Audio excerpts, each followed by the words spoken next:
Hello and welcome to this special festive Yuletide edition of Mattanory.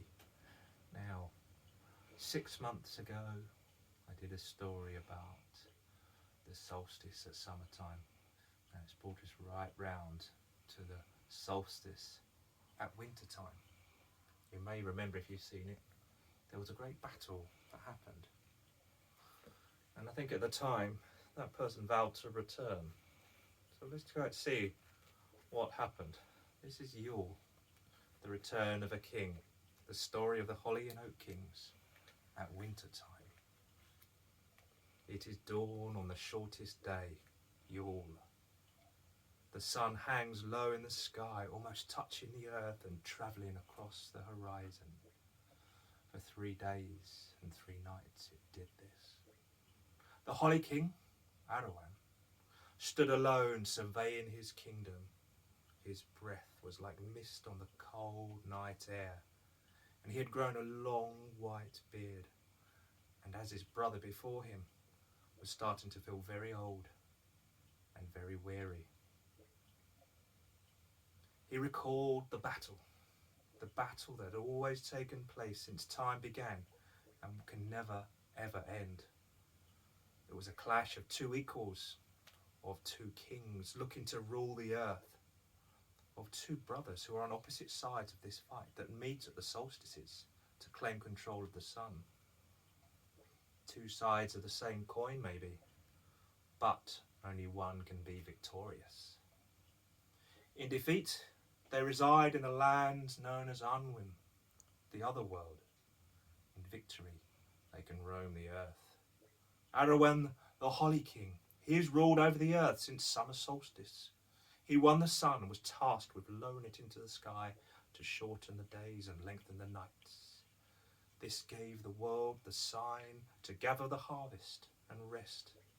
Leaves fell and the land has become cold.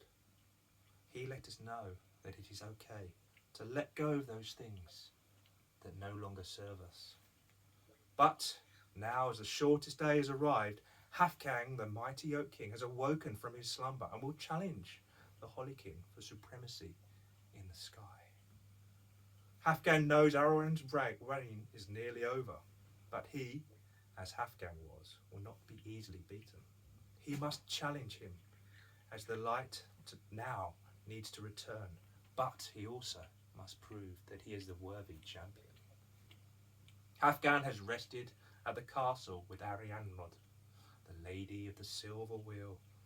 He was defeated at summer by Arawan, but he is now healed. He is now restored, and now it is time again. The king has returned, and he rides his rust-red stag towards Arawan.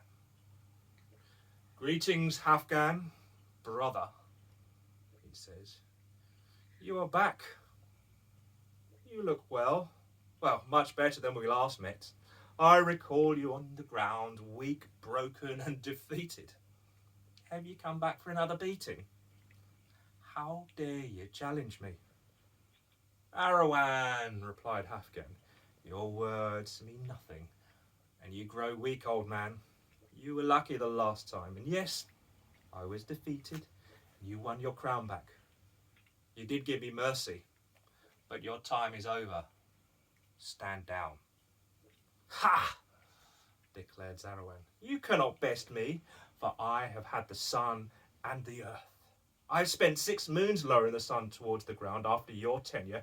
When you let it go too high in the sky, the earth would have burnt and the ground and the crops would have failed. The ground would have rocked hard to a crisp. And without me, it would have got worse and worse and worse, and the sun would have travelled off and nothing would have grown.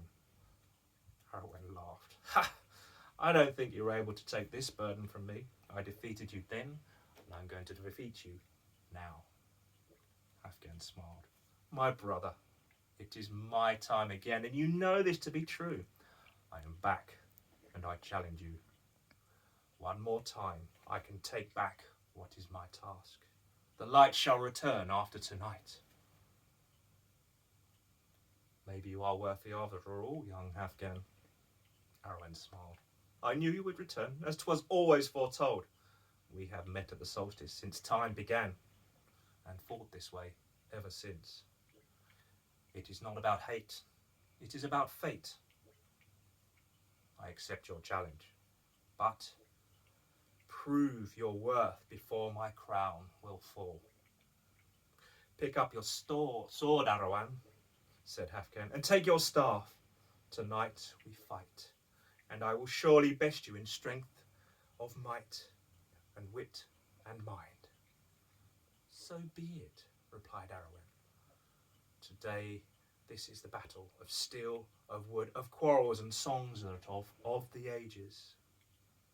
So their battle rages on throughout the Yuletide season, the Winter Solstice. The Yoke King fights to reclaim the sun and his love, the earth. The people here on earth had no idea what was happening above them in the sky. But these clashes between the kings are heard through winter storms and the harsh winds and rains and sometimes snow, through the striking of swords and as staff collides with staff. This sacred rite echoed across the lands as two great warriors fought.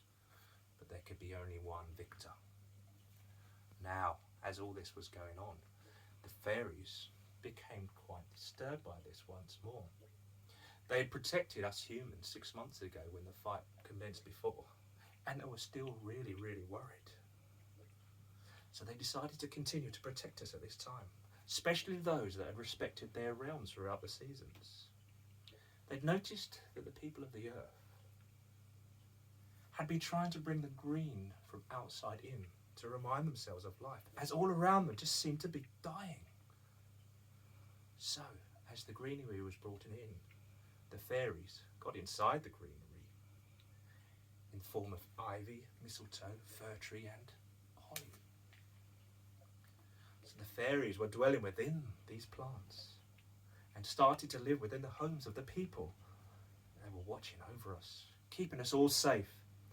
They were warmed by our cosy fires, ate good food and drank very, very well, especially this time of year. Some would tidy up for us. Some often would make a mess. Some liked to find things, others liked to hide things. They were quite cheeky.